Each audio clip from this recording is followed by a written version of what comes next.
We are on chapter 4 of The Giver by Lois Lowry.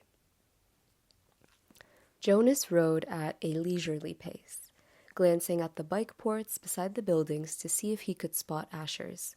He didn't often do his volunteer hours with his friend because Asher frequently fooled around and made serious work a little difficult. But now, with 12 coming so soon and the volunteer hours ending, it didn't seem to matter. The freedom to choose where to spend those hours had always seemed a wonderful luxury to Jonas. Other hours of the day were so carefully regulated. He remembered when he had become an 8, as Lily would do shortly, and had been faced with that freedom of choice. The 8s always set out on their first volunteer hour a little nervously, giggling and staying in groups of friends. They almost invariably did their hours on recreation duty first, helping with the younger ones in a place where they still felt comfortable. But with guidance, as they developed self-confidence and maturity, they moved on to other jobs, gravitating toward those that would suit their own interests and skills. A male 11 named Benjamin had done his entire nearly 4 years in the rehabilitation center, working with citizens who had been injured.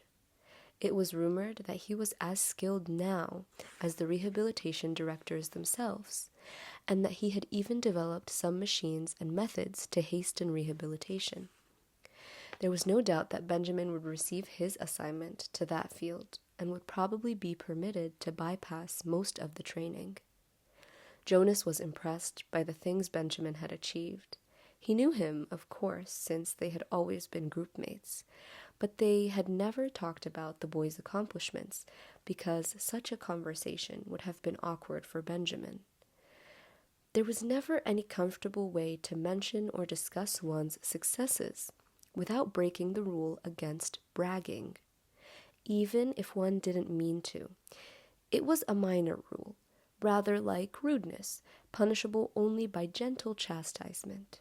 But still, better to steer clear of an occasion governed by a rule which would be so easy to break. The area of dwellings behind him, Jonas rode past the community structures, hoping to spot Asher's bicycle parked beside one of the small factories or office buildings. He passed the child care center where Lily stayed after school, and the play areas surrounding it. He rode through the central plaza and the large auditorium where public meetings were held. Jonas slowed and looked at the name tags on the bicycles lined up outside the nurturing center. Then he checked those outside food distribution. It was always fun to help with the deliveries, and he hoped he would find his friend there so that they could go together on the daily rounds, carrying the cartons of supplies into the dwellings of the community. But he finally found Asher's bicycle, leaning, as usual, instead of upright in its port, as it should have been, at the house of the old. There was only one other child's bicycle there, that of a female 11 named Fiona. Jonas liked Fiona. She was a good student, quiet and polite, but she had a sense of fun as well, and it didn't surprise him that she was working with Asher today. He parked his bicycle neatly in the port beside theirs and entered the building. "Hello, Jonas," the attendant at the front desk said. She handed him the sign-up sheet and stamped her own seal beside his signature. All of his volunteer hours would be carefully tabulated at the Hall of Open Records. Once, long ago, it was whispered among the children, an 11 had arrived at the ceremony of 12 only to hear a public announcement that he had not completed the required number of volunteer hours and would not, therefore, be given his assignment.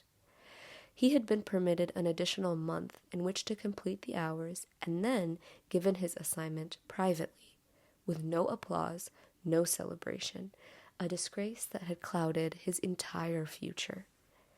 "It's good to have some volunteers here today," the attendant told him. "We celebrated a release this morning, and that always throws the schedule off a little, so things get backed up." She looked at a printed sheet. "Let's see. Asher and Fiona are helping in the bathing room. Why don't you join them there? You know where it is, don't you?" Jonas nodded. thanked her, and walked down the long hallway. He glanced into the rooms on either side. The old were sitting quietly, some visiting and talking with one another, others doing handwork and simple crafts. A few were asleep. Each room was comfortably furnished, the floors covered with thick carpeting. It was a serene and slow-paced place. Unlike the busy centers of manufacture and distribution where the daily work of the community occurred. Jonas was glad that he had, over the years, chosen to do his hours in a variety of places so that he could experience the differences. He realized, though, that not focusing on one area meant he was left with not the slightest idea, not even a guess of what his assignment would be. He laughed softly, thinking about the ceremony again, Jonas, he teased himself. But he suspected that with the date so near, probably all of his friends were too. He passed a caretaker walking slowly with one of the old in the hall. "Hello, Jonas," the young uniformed man said, smiling pleasantly. The woman beside him, whose arm he held, was hunched over as she shuffled along in her soft slippers. She looked toward Jonas and smiled, but her dark eyes were clouded and blank. He realized she was blind. He entered the bathing room with its warm, moist air and scent of cleansing lotions. He removed his tunic, hung it carefully on a wall hook, and put on the volunteer's smock that was folded on a shelf. "Hi, Jonas," Asher called from the corner where he was kneeling beside a tub. Jonas saw Fiona nearby at a different tub. She looked up and smiled at him, but she was busy, gently washing a man who lay in the warm water. Jonas greeted them and the caretaking attendants at work nearby. Then he went to the row of padded lounging chairs where others of the old were waiting. He had worked here before. He knew what to do. "Your turn, Larissa," he said, reading the name tag on the woman's robe. "I'll just start the water and then help you up." He pressed the button on a nearby empty tub and watched as the warm water flowed in through the many small openings on the sides. The tub would be filled in a minute, and the water flow would stop automatically. He helped the woman from the chair, led her to the tub, removed her robe, and steadied her with his hand on her arm as she stepped in and lowered herself. She leaned back and sighed with pleasure, her head on a soft, cushioned headrest. "Comfortable?" he asked, and she nodded, her eyes closed. Jonas squeezed cleansing lotion onto the clean sponge at the edge of the tub and began to wash her frail body. Last night, he had watched as his father bathed the new child. This was much the same. The fragile skin, the soothing water, the gentle motion of his hand, slippery with soap. The relaxed, peaceful smile on the woman's face reminded him of Gabriel being bathed. And the nakedness, too. It was against the rules for children or adults to look at another's nakedness, but the rule did not apply to new children or the old. Jonas was glad. It was a nuisance to keep oneself covered while changing for games, and the required apology if one had by mistake glimpsed another's body was always awkward. He couldn't see why it was necessary. He liked the feeling of safety here in this warm and quiet room. He liked the expression of trust on the woman's face as she lay in the water, unprotected, exposed, and free. From the corner of his eye, he could see his friend Fiona helped the old man from the tub and tenderly pat his thin, naked body dry with an absorbent cloth. She helped him into his robe. Jonas thought Larissa had drifted into sleep, as the old often did, and he was careful to keep his motions steady and gentle so he wouldn't wake her. He was surprised when she spoke, her eyes still closed. "This morning we celebrated the release of Roberto," she told him.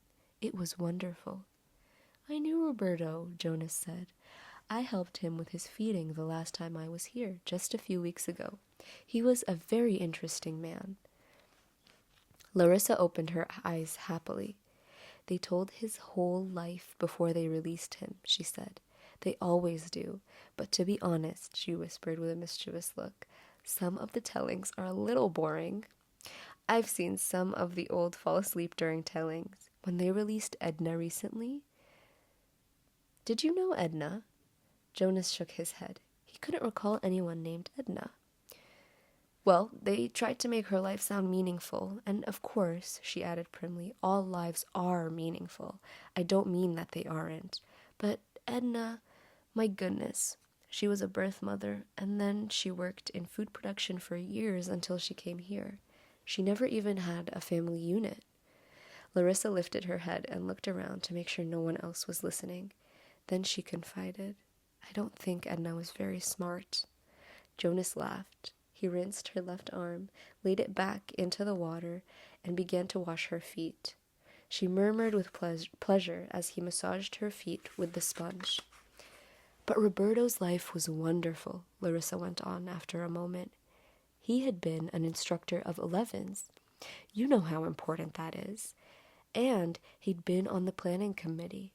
And goodness, I don't know how he found the time. He also raised 2 very successful children. And he was also the one who did the landscaping design for the Central Plaza. He didn't do the actual labor, of course. Now you're back. Lean forward and I'll help you sit up. Jonas put his arm around her and supported her as she sat. He squeezed the sponge against her back and began to rub her shoulder bones. Tell me about the celebration. Well, there was the telling of his life. That is always first. Then the toast. We all raised our glasses and cheered. We chanted the anthem. He made a lovely goodbye speech, and several of us made little speeches wishing him well. I didn't, though. I've never been fond of public speaking. He was thrilled. You should have seen the look on his face when they let him go. Jonas slowed the strokes of his hand on her back, thoughtfully. Larissa, he asked, what happens when they make the actual release? Where exactly did Roberto go? She lifted her bare, wet shoulders in a small shrug. I don't know. I don't think anybody knows, except the committee. He just bowed to all of us and then walked, like they all do, through the special door in the releasing room. But you should have seen his look. Pure happiness, I'd call it. Jonas grinned. I wish I'd been there to see it. Larissa frowned. I don't know why they don't let children come. Not enough room, I guess. They should enlarge the releasing room. We'll have to suggest that to the committee. Maybe they'd study it, Jonas said slyly, and Larissa chortled with laughter. Right, she hooted, and Jonas helped her from the tub.